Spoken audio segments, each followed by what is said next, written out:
Alright, this next section we need to hit here is, it's all about differentiability. That's a good word.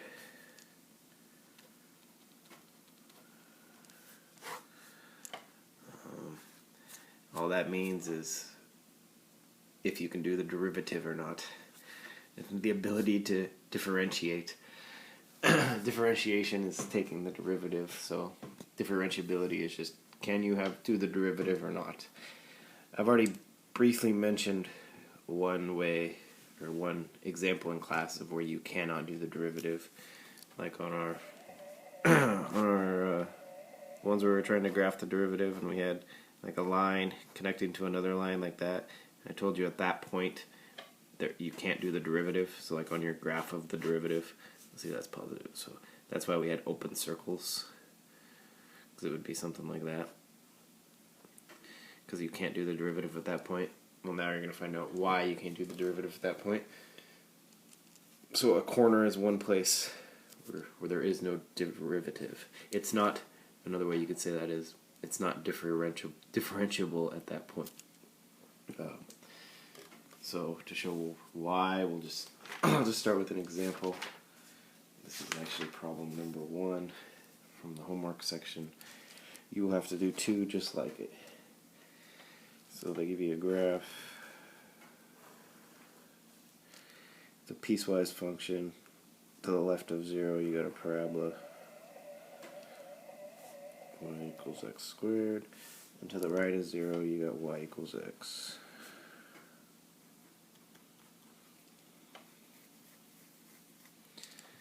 So that's our function right there. It's all one function.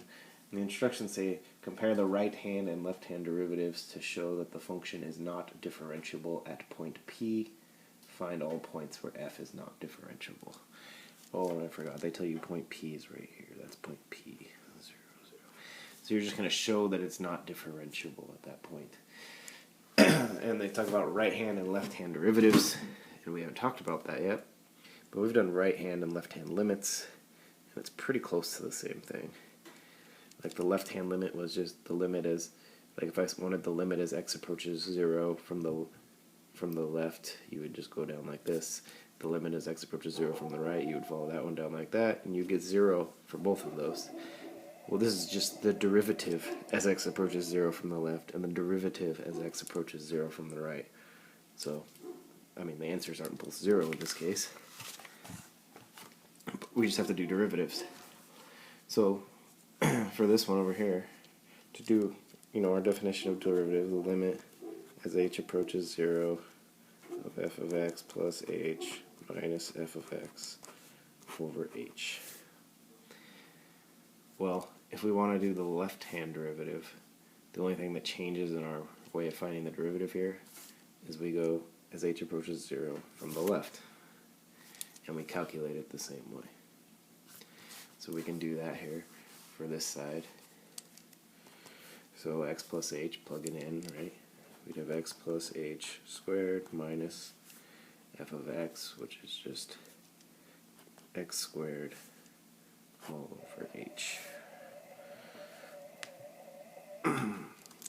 So working this out, we got x squared plus 2hx plus h squared minus x squared over h. X squared minus x squared is 0. So we got 2hx plus h squared over h. Drop an h. You get 2x plus h.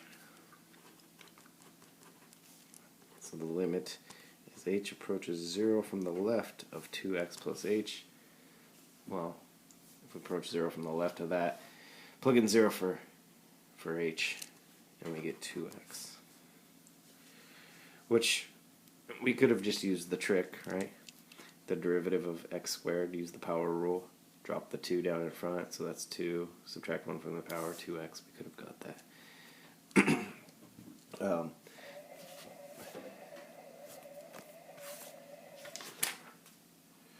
That weird sound you're hearing is baby monitor, and it says feeding pump running, so if you're wondering what the weird noise is, besides the dogs barking outside. I can't even remember what I was talking about. Anyway.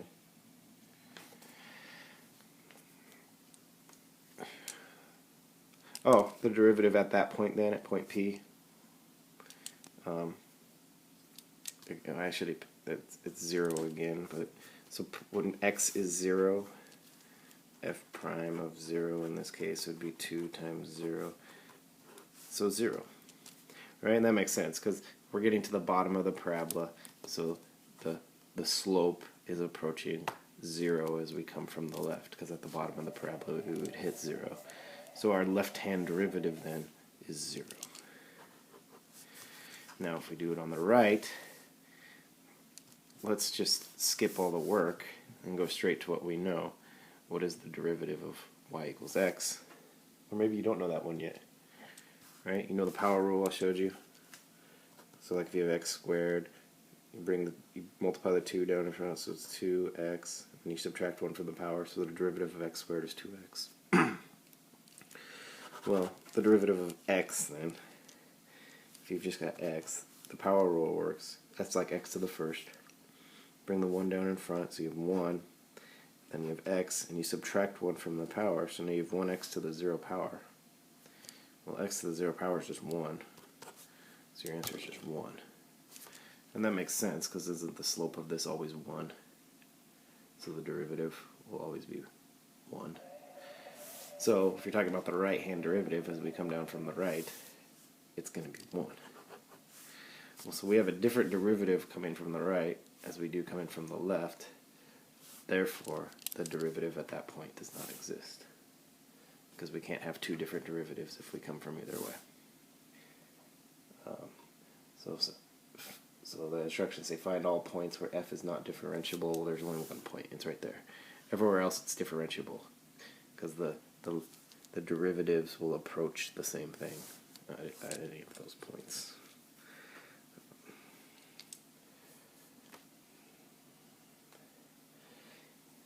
If you don't, I'm going to assign you, well, number 2 you'll be able to use the trick, but like number 3, I'm going to assign you that one. So you're going to have to do the left-hand derivative of y equals x. That'll be easy, because you can use the power rule. But on the right, 1 over x, you can't use the power rule for that. There's no tricks there. You're going to have to do the whole x minus h thing to get the right-hand derivative. So you're going to have to do all of this, and then do the limit as h approaches 0 from the right. I can do one more example. I'll do number 3. Wherever it is, right there. I'll do that one. Just see one more example of this.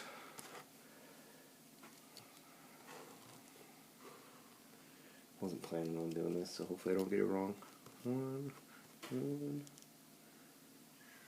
comes up like that.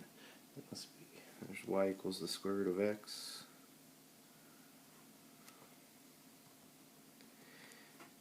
That's y equals square root of x, and then it takes off as y equals 2x minus 1. So that looks like a corner. It looks like a sharp edge. So if we can show that the derivatives are different at that point, the point is 1, 1, then it will not be differentiable at that point. But if the derivatives are the same, then we're good. It is differentiable. But I'm pretty sure it's not going to be, because this says compare the right-hand and left-hand derivatives to show that the function is not differentiable. So they're kind of giving it away. So let's do this. Start with the easy one. Start with the right. We'll just do the derivative right there. Derivative of that, y prime would equal, power rule works, right? If it's just an x, it's just going to be 2. So the derivative of that at that point is 2. There's no, you don't have to plug in 1 even, because there's no x's. It's just 2. So the right-hand derivative is 2. Now we got to do the left-hand derivative. This one we're actually going to have to do some work, because you don't know the fancy way of doing this one yet. I say yet because there is, but it's a lot harder. It's not just simple power rule where I can explain it to you in 5 seconds. Actually, it kind of is, but anyway. So we got this, so we're going to have to do the limit as h approaches 0 from the left of x, remember, plug in x plus h here, so the square root of x plus h minus f of x, so the square root of x over h. Well, that doesn't look fun. Can't plug in 0 yet, so now I'm just working on this. Can't plug in 0 yet for h because there's an h on the bottom. So usually when there's square roots, the only way to simplify is multiply by the conjugate. So we'll go square root of x plus h plus the square root of x over the square root of x plus h plus the square root of x. Hopefully this works out. Distributive property on top, square root of x plus h times square root of x plus h is just x plus h. Square, and then we're gonna have the plus and minus deal. So this whole thing times this positive, and then same thing negative, so that'll be 0. Then we'll have negative square root of x times positive square root of x, which will give me negative x over h times this whole thing, square root of x plus h plus the square root of x. Also on top I have an x and a negative x, that's 0. So now I have h over h times this square root of x plus h plus square root of x. Well, this is multiplication now, so we can get rid of our h's. So now we have 1 over the square root of x plus h plus the square root of x. Can't do anything more with that. We were originally looking for the limit as h approaches 0 from the left. So let's write that down there to remind us. Can I plug in 0 for h now? I think so. So we'll get 1 over the square root of x. That's 0, so it's just square root of x plus the square root of x. So cool. 1 over the square root of x plus the square root of x. That's our derivative of that. So now at the point 1, 1, I'll plug in 1 for x. This might have been, you could have done the way, you could have plugged in, no, that wouldn't have worked. Never mind. Just kidding. So here, now we got our derivative. Well, square root of x plus square root of x is 2 times the square root of x. So our derivative that we just found is 1 over 2 square root of x. At the point 1, 1, so when x is 1, so f prime of 1 would be 1 over 2 times the square root of 1, which is 1/2. So boom. My left-hand derivative, that's approaching 1/2. My right-hand derivative is approaching, the slope's approaching 2. Those are different, therefore it's not differentiable at that point. So you would have to just write that, I don't know, show that they're different so that it's not differentiable at that point. So there's a few different other ways that functions could not be differentiable.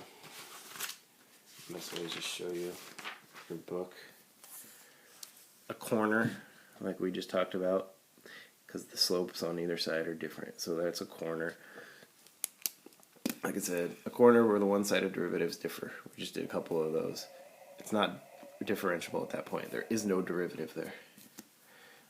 They call this a cusp, which looks really just like a corner. Reasoning's the same. The derivative from the right would approach, would that be infinity? No. Oh, that's stupid. Never mind. Oh yeah, I guess it would be. It would be positive infinity. From the left it would be negative infinity. That's right. But that still looks like a corner to me. You don't have to learn that it's called a cusp. I mean, anything where there's a sharp pointy thing on the graph, you can't do the derivative there. Another place where you can't do derivatives is like this, when it goes vertical, like a vertical tangent. Because the slope, remember what a slope of a vertical line is, right? Derivative is slope. So if I said, what's the derivative right here? The slope of the tangent would be vertical. Well, vertical lines have no slope. So there's no derivative. You can't do it there. And the other time you can't do derivative is when it's not continuous like this, where there's a break. Reasoning's kind of the same as up there. Derivative is from this way. Well, these are both 0. But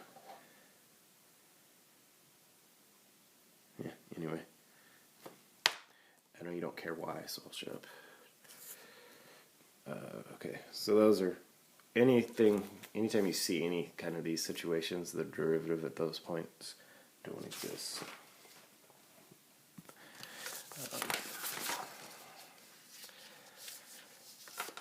Turn the page here. I guess I can stop for a second. Okay, so we talked about a few ways that a derivative might not exist. If a derivative does exist, we can draw some conclusions, which this is a great phrase right here. Differentiability implies local linearity. If you just tell that to some random person, you'll sound smart and they won't know what you're talking about. But hey, did you know that differentiability implies local linearity? Let's see what they say. So anyway, what this means, what local linearity is, or what locally linear. It just means local. Local means like close, right? And linear means like a line. So that means like the point you're looking at, the region around it kind of looks like a line. Or the function, we could say the function looks like its tangent line when really zoomed in.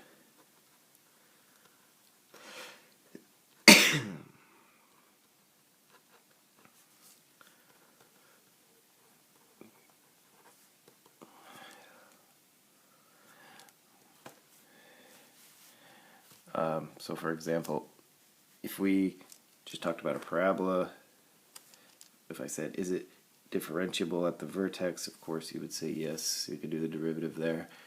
And we know at that point right there, the derivative would be 0. But if you zoomed in, imagine like zooming in right there one time, when it would get out wider like that. And then if you zoomed in again right there, eventually if you zoom in enough, it'll look flat because you won't be able to see the big old parabola because you'll be so zoomed in. That's locally linear, meaning if I just look at this little part right here and I zoom way in, it looks like the tangent line at that point. So that works for any function. If you can do the derivative at a point, that means that if you zoomed in enough, there would look like a straight line. Because that's the tangent line. I mean, that it looks like the slope. Or it looks like the slope. I'm tired, sorry. It looks like the tangent line, and the derivative is the slope of that. So you zoom far enough in, and eventually you're going to get a horizontal line right there. You could take any section. If you took that and zoomed far enough in, right now it looks like a curve, but if you zoom far enough in, it would look like a straight line. Right? If it's not differentiable, this doesn't work. And we could show that by, we're going to graph a couple graphs on the calculator here. First one is f of x equals the absolute value of x plus 1. You should know what that looks like. Second one, you should not know what this looks like. Square root of x squared plus 0.0001 plus 0.99. So the first one you should know. It's just an absolute value shifted up 1. So it should look like that. Go here, mode, oops, not mode, math, to the right, absolute value of, whoops, where am I in y equals? Having problems here. Hopefully you guys beat me graphing this. Absolute value of x plus 1. Graph it. Yep, there it is. Okay. We know it's not differentiable at that point. And if we zoom in, so go zoom, zoom in, move the little cursor up until it's about 0.1, hit enter, and it'll zoom in. And just do that a few times. I hit it once, twice, 3 times. What's one more? Let's do another one. What the heck? I keep zooming in, and it still looks like a corner. And no matter how many times I zoom in, that corner is never going to go away. Because in the absolute value graph, the slope shifts very abruptly. It goes from negative to positive, and there will always be a corner in there, no matter how many times I zoom in. Well, it's not differentiable there. Only if it's differentiable is it going to look like a line when we zoom in enough. So let's graph this one. You'll see the difference. So clear that. Do the square root of x squared plus 0.1230001, and then close the parenthesis plus 0.99.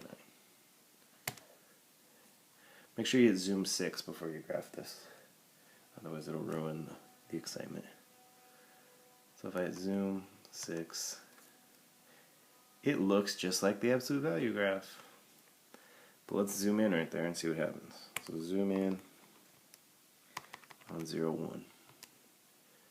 First time you do it, looks like nothing. Zoom in again. Still looks the same, looks like a corner. Zoom in again. Oh, hey, almost looks a little different maybe. Let's zoom in again. Now it's definitely, notice how it's looking more like a parabola. If I zoom in again, now the corner's almost gone. This one is locally linear. If I zoom in enough, eventually it's going to look like a straight line. And one more time I should have it. Yep, now it looks like a straight line. Oh, almost. Because I've zoomed in so many times. So this one is differentiable at that point, even though from the original graph it didn't look like it. So that's kind of tricky. You'll learn much later how to actually do the derivative of that. I think it's, it says it's in section 3.6. So that's local linearity, that's what it means. It just means if I zoom in far enough, it looks like a line, which doesn't happen here. But it does happen here, even though they look the same if I'm zoomed out. Let's see. Alright, last thing, since this video is dragging on. Numerical derivatives. I tried to squeeze this in yesterday at the end of class, but I'm not sure how many of you are actually listening. Basically, you can do derivatives on your calculator. Not just straight up derivatives, like it won't tell you what the derivative of f of x equals x squared is, but it'll tell you what the derivative of f of x equals x squared at the point x equals 3 is. It can do that, but it can't just give you the, from power rule that the derivative would just be 2x. So at x equals 3, 3 times 2 is 6. I think that's the one I did in class. Your calculator does this, but it does it in a different way than we do. For example, when we do the derivative of something, we have a point, right? And then we take another point, like we call this one x, and this one's x plus h, and then we move that point close to that one. Take the limit as, right? The distance between them is h. We do the limit as h approaches 0, and that gives us the tangent line at that point. That's what we've been doing, right? That's why we do x plus h minus x, that whole thing. Your calculator does it a little different. If you want to do the derivative at that point, it takes a point over here called x plus h, and takes another point over here called x minus h, and takes the limit as h approaches 0 from either side. Which might not seem like a huge deal, but it does kind of screw your answers up sometimes. For example, we can do for f of x equal to x to the third, find f prime of 2. Well, just using what we know, so the derivative of that would be 3x, drop the power, 3x squared. So at 2, f prime of 2 would be 3 times 2 squared. 2 squared is 4. 4 times 3. We should get 12. But if you do it on your calculator, which I'm sure I'll have to remind you, you won't get exactly 12 because the method it uses is a little different, and it's just, I don't want to get into computer programming, but it can't be, it doesn't never mind. Like I said, I always say I don't want to get into that, and then I try to start to explain it, and then I'll just shut up. So to do it on the calculator, there's a button called End Numerical Derivative. It's End Deriv. That's what it says. And what you have to type in, End Deriv, and then you have to put your function that you want to do the derivative of with respect to x, and then you have to put the number or the value that you want to do it. In this case would be 2. So you're doing the derivative of y with respect to x at x equals 2. So in your calculator, the first thing you have to do, clear that out, is type your function in. So in this one we want x to the third. So x to the third. And quit. Get out of there. End deriv is in math. I think it's right here at the bottom. Yep, there it is. Numerical derivative. We want to do it. We want to input our function right here. So in this case, we have to go. It's under variables. Go over to the right, and it's right there under function. Y1 is where we had it typed. So it's going to do the derivative of our function that we have typed into y1. So whatever we have typed in there is what it's going to do the derivative of. Quit out of that. So there, again, that's variables to the right. Hit enter. And there's y1. I don't want it twice though. Put a comma right below sign. Put an x. You got to use this for x, I think. I don't know if you push the green X. I don't know if that works. I don't think so. So that's your X button. Comma X, and then comma. In this case, we want to do it at 2. So we put 2, close the parenthesis, hit equals. And it gives us 12.000001, which is really close to 12, but it's not exactly. So it comes really close. Another part where it messes up, like if I try to do, let's say I try to do like, if we have f of x equals absolute value of x minus 2 plus 3, and I want to find it, the derivative at x equals 2. Well, just in your head, you should know that that's an absolute value graph shifted to the right 2 up 3. So you should know that at x equals 2, that's not differentiable because there's a corner. However, I'm pretty sure that if you do this one in your calculator, it will give you an answer. I think. I don't know that for sure. Pretty sure. I don't know for sure. Let's go. Y equals, change it to, you don't have to do this, but you'll have plenty of homeworks to do these. X minus 2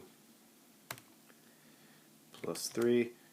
Cool trick. I'm just going to go back here and hit second enter, and it's going to bring up what I already typed in. That way I don't have to retype it. Hey, yeah, and that's what I wanted. I changed my y. I changed my function in y1.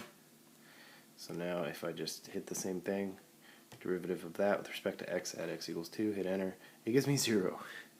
That's wrong. The derivative at that point is not 0. It doesn't exist. So you can't always trust the calculator 100%.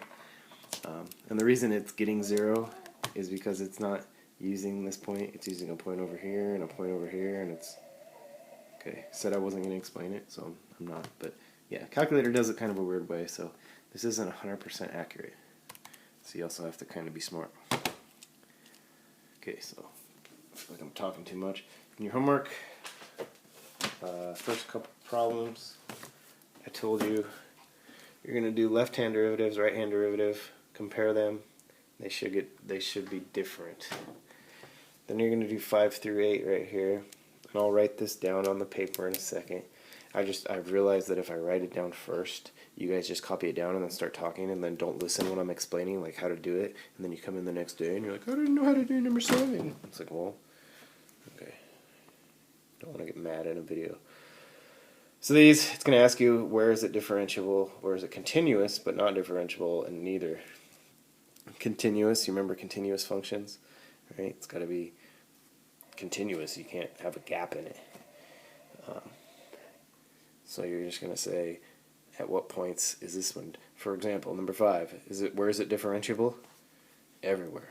I mean, so and your answer for A would be, you could write it as an interval if you want. You could write, -3, 2, because from when x is -3 to 2, that'd be your answer. Or you could write that right there. The entire domain of that thing, it's differentiable. There's no corner, there's no cusp, there's no vertical tangent line, and there's no, what's the last one? Gap. So B, where is it continuous but not differentiable? Nowhere. It's differentiable everywhere. And where is it neither? Well, nowhere, because it's always both. It's continuous and it's differentiable. These won't all be that way. Obviously, that one's not always continuous. Obviously, there might be some corners there where it's not differentiable. So you have to identify where those points are. And then the last ones are right here.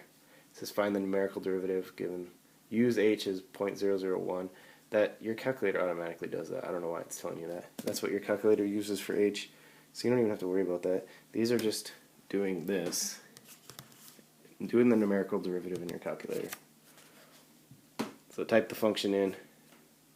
Do n deriv y1 with respect to x, comma, like on 18 you put comma 3 at the end.